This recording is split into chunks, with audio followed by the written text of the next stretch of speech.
Welcome to the Lazy CEO Podcast, where Jim Schleckser, author of Great CEOs Are Lazy and founder of the CEO Project, features compelling experts and topics for CEOs of mid to large-size companies. Now, let's get started with the show.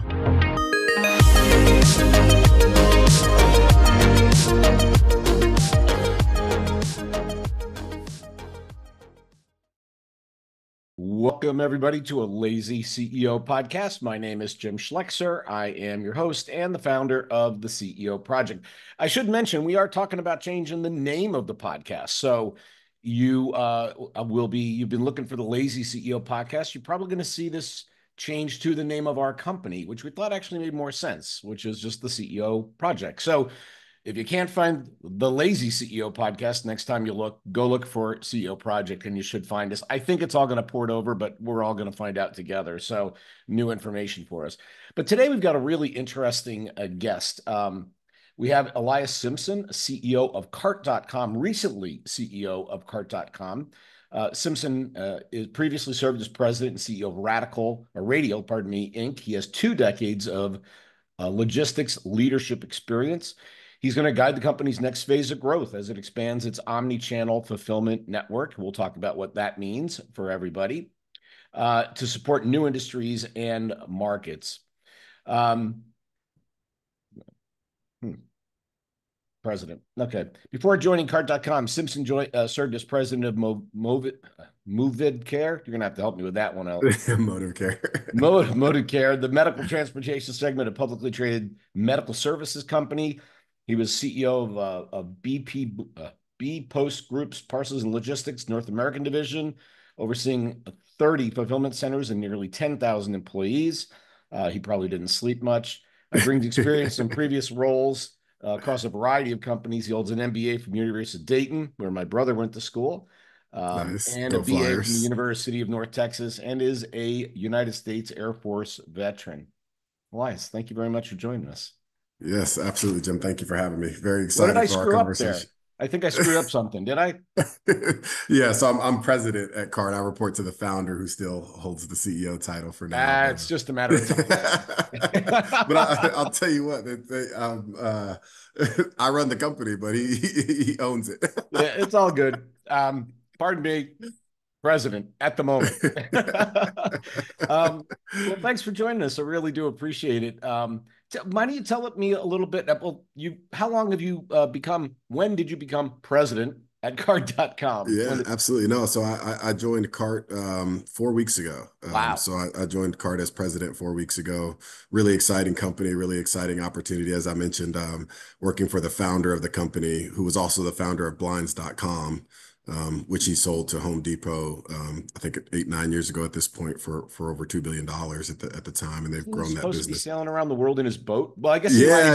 That's why he's got you, so he can sail around in his boat. Exactly. Right? You know how these entrepreneurs are. They can't stop, right? And he's definitely of that mold where he he loves loves to work and loves the retail and digital e-commerce and all of that omni-channel space. And so he saw a need and wanted to address it. So he started Cart to really kind of, continue to disrupt retail and continue to disrupt that and help retailers and brands as well, mostly brands. But yeah, so they found me up because when I was CEO of Radial, I was running at the time the largest e-commerce 3PL in the US, and so there's a lot of synergies and a lot of folks that are at Cart who knew of me and knew me, and obviously the founder knew me.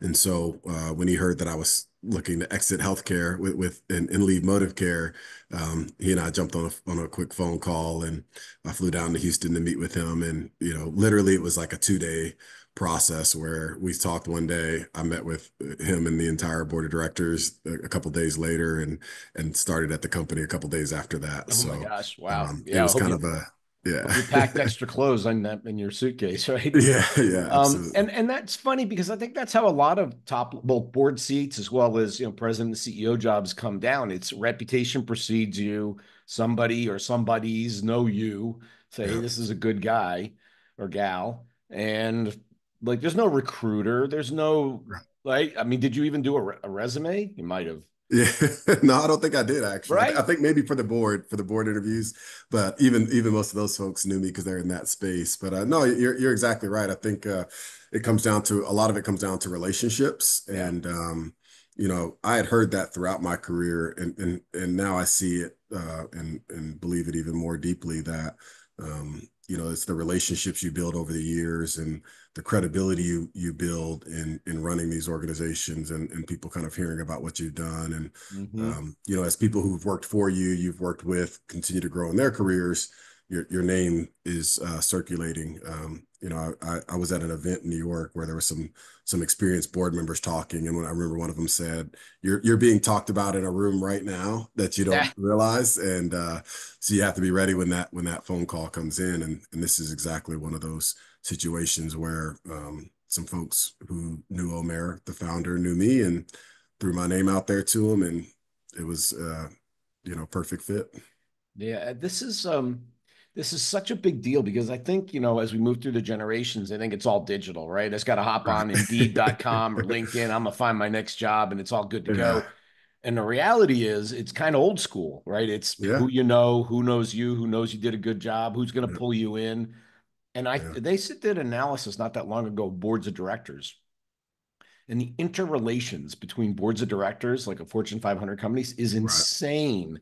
Because Yeah. how do you get on a board? Somebody knows they know you, and they go, Yeah. "We got an Absolutely. opening. Let's call him. He's going to be Yeah. great." So this is how it runs. So tell us a little bit about what Cart.com does for those that are unfamiliar with omni-channel Yeah. fulfillment networks. Yeah, absolutely. So we like to, we tout unified commerce, and really what Cart does is we help retailers and brands with their end-to-end supply chain solutions. And so we are truly probably the only ones in our space who can do end-to-end. And when I say end-to-end, what I Yeah, mean is everything from storefront, your digital storefront, and setting up your website and marketplace, all the way to your final mile. So we have marketing services to help you generate demand. We have an order management software. We have warehouse management software. We have 15 fulfillment centers. Was 14. The website probably says 14. It's up to 15. yeah, okay, 15 fulfillment centers across the country. And then we have obviously relationships with carriers to help deliver on the final mile side. So our technology is really what sets us apart in the sense that it enables us the opportunity to do the rest of it really well and service the customer from there. But we work with some pretty large, well-known brands like a Toms and a PacSun, nice. and are serving them both on the direct-to-consumer side as well as the B2B and wholesale side. Got it. So you're So doing pool point for them and fulfilling to their stores as well. absolutely. So we do store fulfillment, drop ship, direct to consumer e-com. And again, that's what makes us really versatile. And that's why we focus on that omni piece Yeah. is we really can service any channel. And even for those brands that are looking to sell through the Walmart and Amazon marketplaces, our software enables that. Wow. So what does somebody come to you with, like a design, an idea, and a supplier, or can you help them with supply chain? I mean, how far back do we go Yeah. here? Yeah, usually they just come to us with the need to grow their business. So I think So probably they've a already really been doing com something in their basement or yeah, a friend or yeah, whatever. exactly. Okay. I think the most common example would be maybe a mid-market or SMB brand that's looking to grow and they're in a high growth phase and they're trying to break into, a Target or Nordstrom with their apparel, right? Yeah. Or whatever product they may have. But they don't have the supply chain Got it. expertise nor the resources, right? When you're in that growth stage, you can't afford to hire this extensive supply chain team. You're focused on getting your brand out there, you're focused on marketing, sales, that sort of thing.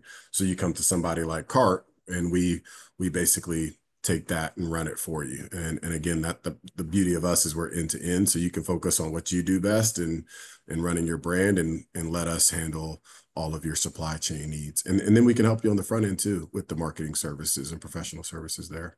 I love it. So this is like I got good news and bad news. I just won Target. Now I have to figure out how to fulfill 500 stores, and I Absolutely. got no idea how to do it. Yeah, And exactly. Yeah. And when and that and happens, it, you're the first phone call, right? absolutely. And Okay. and and it gets technical, right? Because like it's it's more complex than being able to just get into the Target store. Like Target has requirements on what it takes to be a partner with them, and we understand all of that, and we help these brands to manage that. So Yeah.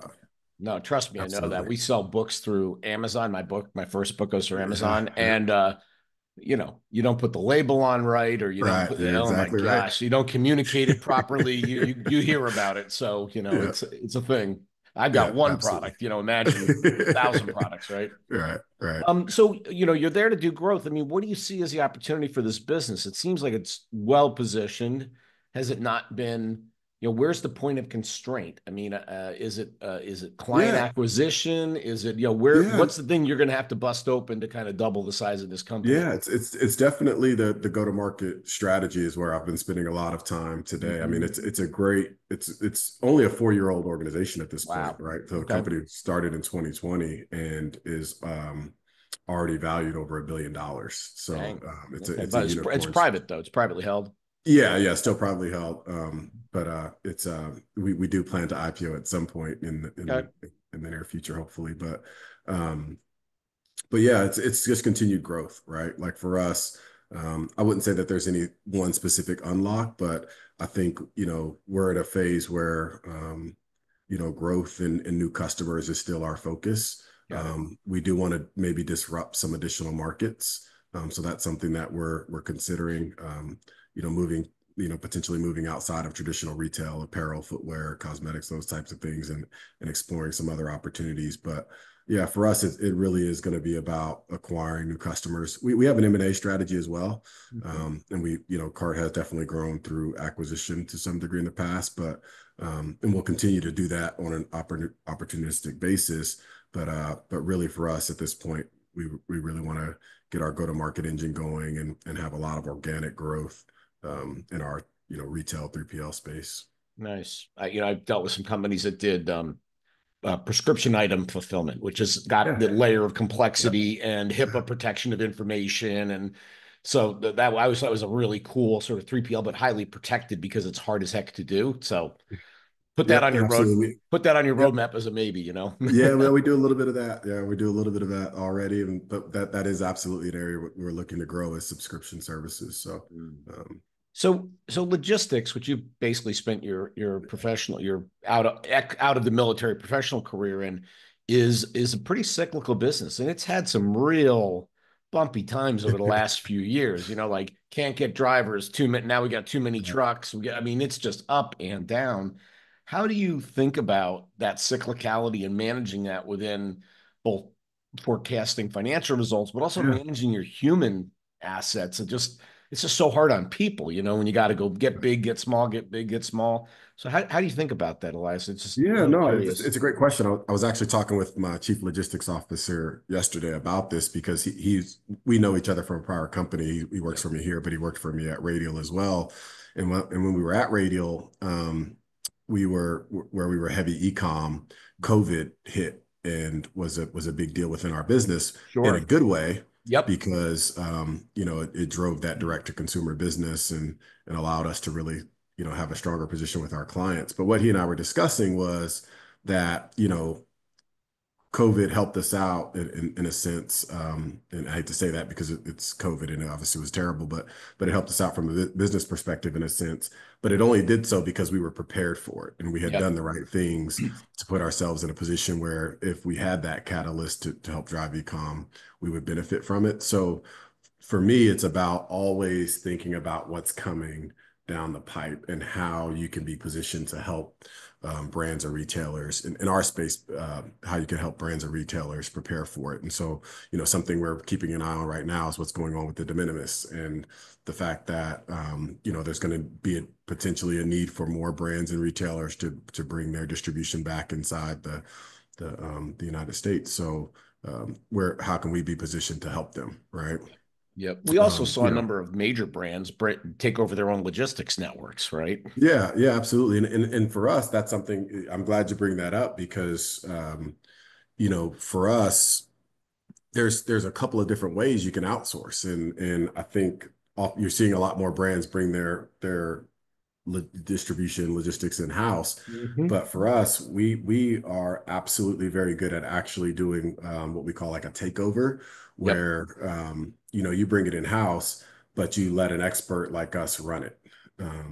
And so, it's Oh, still really? So they're people with badges from that company, their facilities, and you run everything. exactly. Oh, Yeah, wow. Okay. we basically come in and take over their fulfillment center or distribution center, rebadge the employees. Maybe not all of them, but a big portion of them. Maybe some of the overhead functions stay with them, that sort of thing. But it's the facility that they went and got and all of that. But again, oftentimes these brands and retailers, that supply chain isn't their expertise, Yep. but they maybe still want it in-house.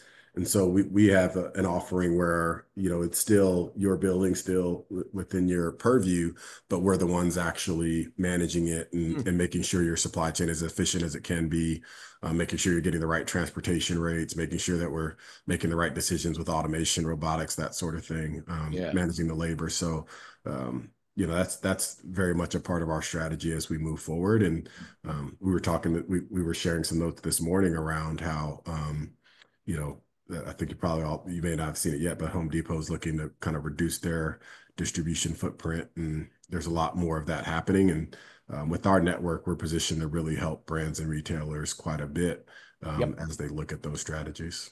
Yeah. I think it was Tom Peters said everybody's back office is somebody else's front office. Right. Right. And Absolutely. so, if you're a brand and you're a marketer and you're a design firm and why the heck are you in logistics, right? That is Yeah, just not your business. And yet for you, that's your front office, right? That is the business. And so, absolutely. I think it's a great pitch to say, why would you do something you're not great at? Let us do it. We're great at it, Yeah. right? Yeah, Um, I like to think about that even with technology. And we are a mm, tech first company. So we have a lot of technology that we've built and that is mhm. ours and proprietary. Um, but there's also partnerships that we form because it's one of those things where if somebody else already does it, why not just have them do it for us through partnership versus build it ourselves, right? So I Yep. think that same thought process applies. But yeah, and again, that's where we can also help some of these brands and retailers is rather than you going and figuring out how you're going to build your own order management system or handle drop ship. We Yeah. can just Why would you, literally why hand would that. you do that, right? Yeah, Makes yeah, no sense. absolutely. Absolutely. And we Um, can turn our integrations on in 4 hours, which is incredible for our wow. industry. Wow. Most 3PLs you're looking at a couple of weeks of tech integration work, but we've kind of cracked the code and can get clients integrated literally within a day Wow. to our technology. Very cool. Now, have you ever done an IPO personally before? No, no, I never have. I never This is going to have. be a So learning experience, huh? yeah, yeah. When we get there, it's definitely going to be a learning experience. I'm definitely excited about the potential. We have a lot of other things we have to do before we go there, but that's definitely on the roadmap. And our founder has definitely made that very clear that that's the path he wants to go at some point. So Got it. for me, that's a very exciting opportunity because again, as we talked about earlier, that's one of those things you get an opportunity to do it. That's an experience that you carry with you for the rest of your career. And Absolutely. I mean, both, financial opportunity, but just an experience that you just can't recreate from a professional point of view for you and yeah, everybody around you.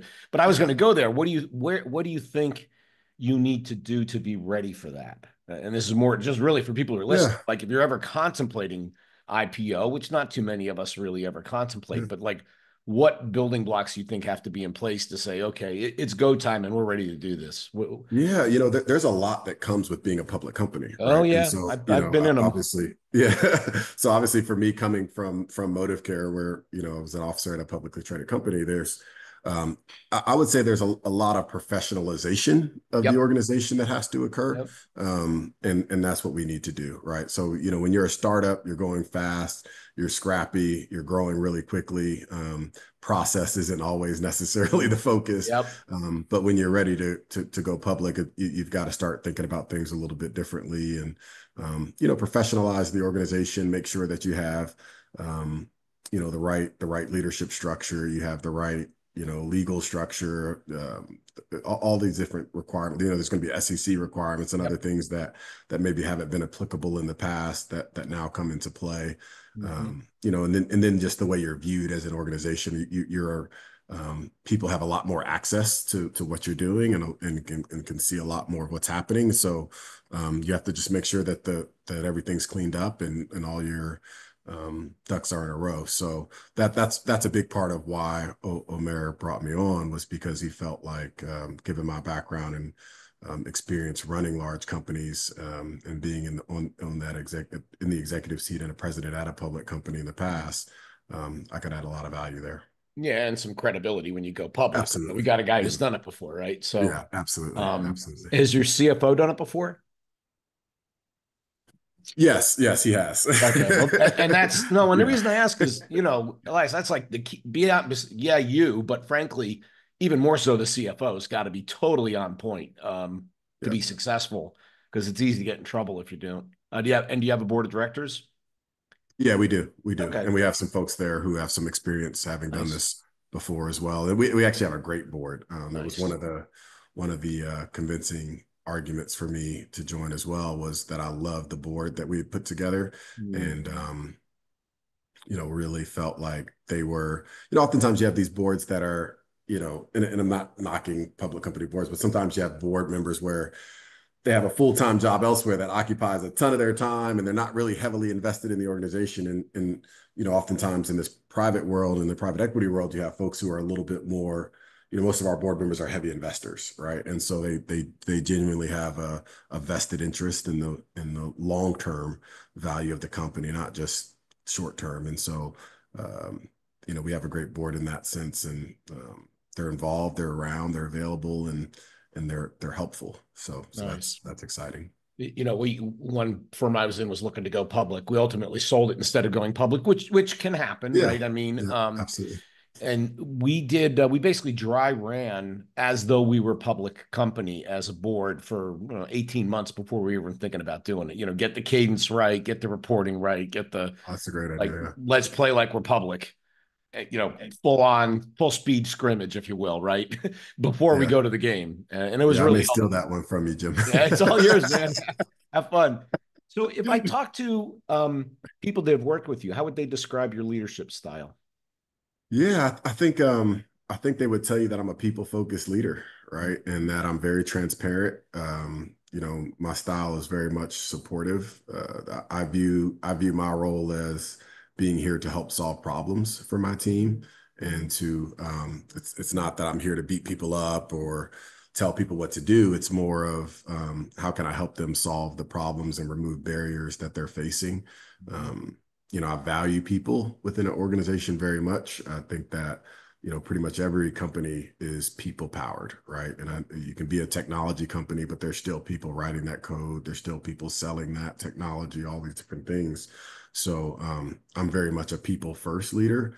And I also believe in being very transparent, direct, and, you know, giving honest and timely feedback to the team, right? That's how you help people grow and develop. And the referral to Omer, our founder, came from somebody who worked for me, who had mentioned to him that, hey, you might be looking for somebody as a president, and there's nobody I'd rather work for than Elias, and that's the chief logistics officer I was telling you about. So, no greater compliment than somebody saying, "Hey, I want this person to be my boss again." Yeah, that's super flattering, man. That's Yeah, great. absolutely. That's awesome. So, we've all had we'll call them learning experiences, also known as screw ups that we learn from. So, what's happened? What have you had in your career that boy, this was a very painful but powerful learning experience as you move through your career. Oh man, so many of them. I mean, I've Yeah, we had only some. have like 3 hours, Yeah. so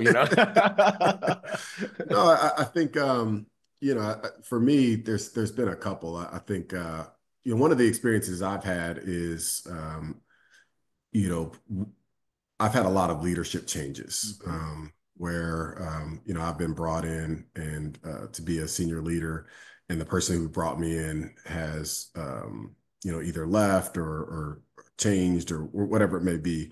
And so early in my career, I think that I wouldn't say I handled it poorly, but I've gotten better at it over time, of being more flexible and adaptable as leaders change. And I actually see it as a pretty impressive thing that I've been able to, despite leadership changes, usually when there is, so if I use my last company as an example, we had a leadership change, and not many of the executives stuck around through that leadership change, and I did for years. So, and I've done that multiple times in my career. So, but that can be a challenge because when you have a new leader, there's a new direction. So I think for me, dealing with the change in direction and being resilient to change, and change in strategy, change in vision, change in view of culture, has been that can be challenging, but that's also life. That's also the reality of business is that if you get a new CEO or a new chairman of the board, they may have a different view of where the organization needs to go. And I think for me, what I've learned is it's up to you to decide if you're behind that and if you buy into that. And if you do, then you got to buy into it and go. And if you don't, then you have to figure out a way to find something else that makes more sense for you. And that can always be a little bit difficult, but I think when you get to a certain point in your career, it's important that you're doing things that you believe in and fit your skill set and align with where you're trying to go. Yeah. I mean, I think that shows a high degree of EQ. And ultimately, as leaders, we have to be agile. Yeah. We have to meet people where they are, whether we work for them or whatever. And I never understood we're clear about where the bus is going and people staying on the bus and throwing rocks. I'm like, Right. why would you do that? Right. That makes Yeah. no sense to me.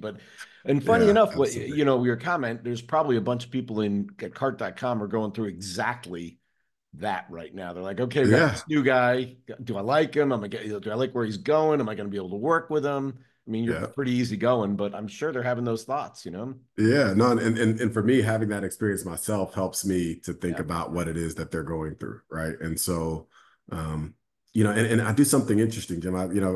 When I meet with the team for the first time, I did this both at Motive Care and here at Cart.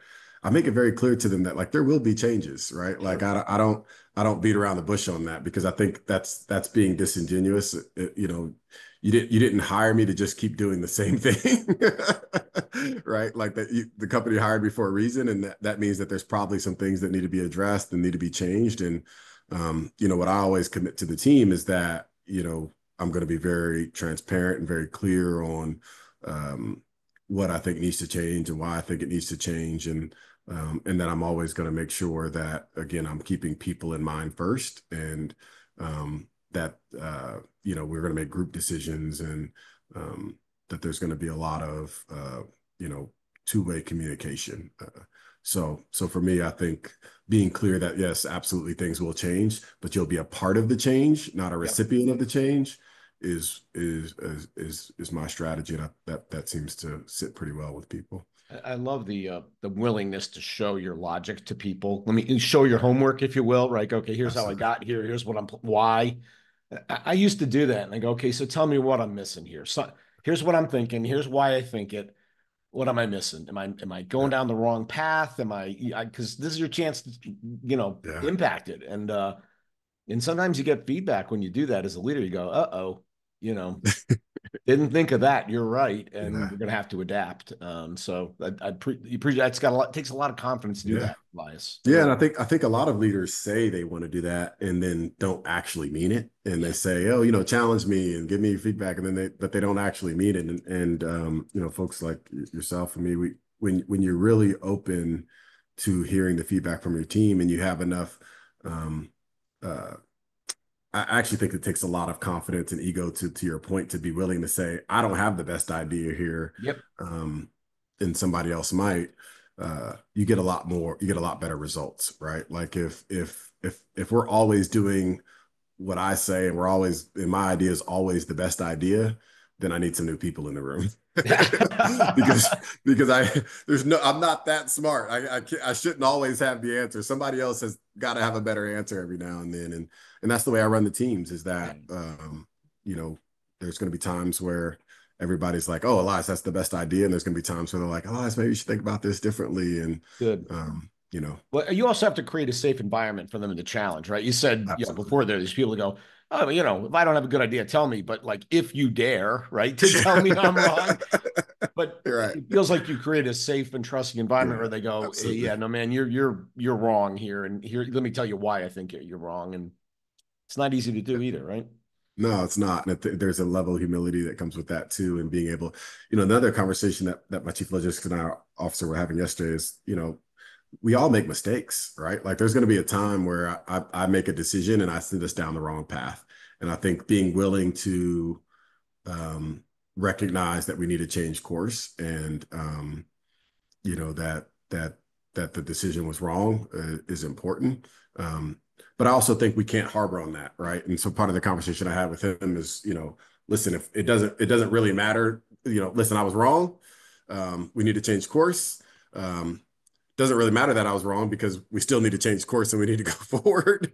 But so you feel better, I'm going to tell you I was wrong. We're all on the same page that it was me that sent us down the wrong path. That is what it is. Let's figure out how we fix it. Now let's fix it. Yeah. It's funny, when people call these politicians out, they go, 20 years ago, you said this, and now you're saying something different. I'm like, yeah, I mean, I learned something and I changed my mind. What the heck, right? I mean, it's like parenting, right? Like that happens there too. Like sometimes you're just making the best decision you can with the information you have. And, sometimes you need hindsight's 20/20, right? And you have to be, but you also have to have some conviction. That's something I pride myself on, is that because I don't want this to sound like I'm one of those leaders that waffles, because I'm not that.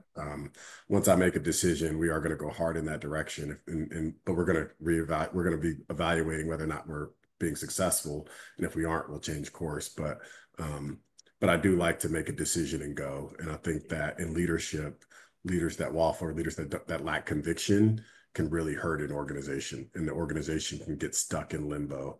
And when an organization gets stuck in limbo, it's really hard to get them out of it. And so having conviction and keeping everybody focused and moving at all times and moving in a direction that we can consider forward is really important. Awesome. Well, this was phenomenal, Elias. I really flowed. It was great. I really appreciate you talking with me. Is there anything I should have asked you that I didn't ask you? No, I think you hit on everything. I mean, look, it's there's a lot to what we do, and as you know, and I'm still learning.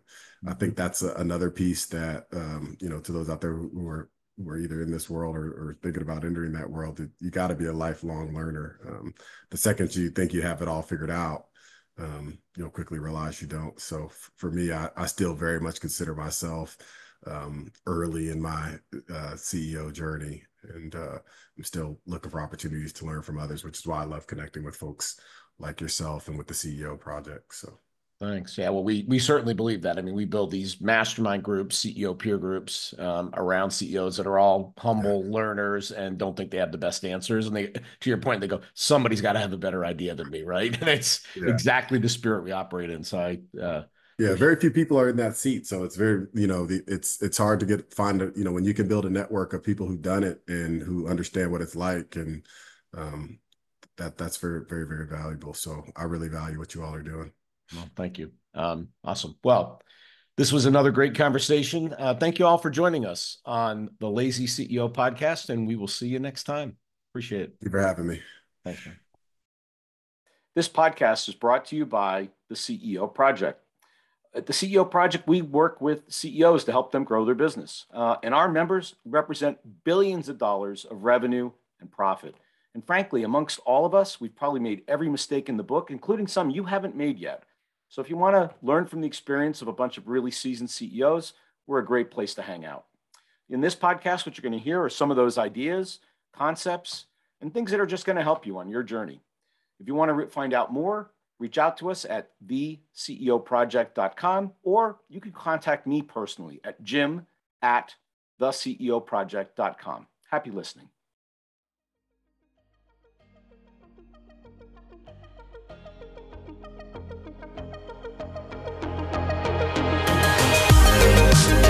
Thanks for listening to the Lazy CEO podcast. We'll see you next time, and be sure to click subscribe to get future episodes, and check out our website, www.theceoproject.com.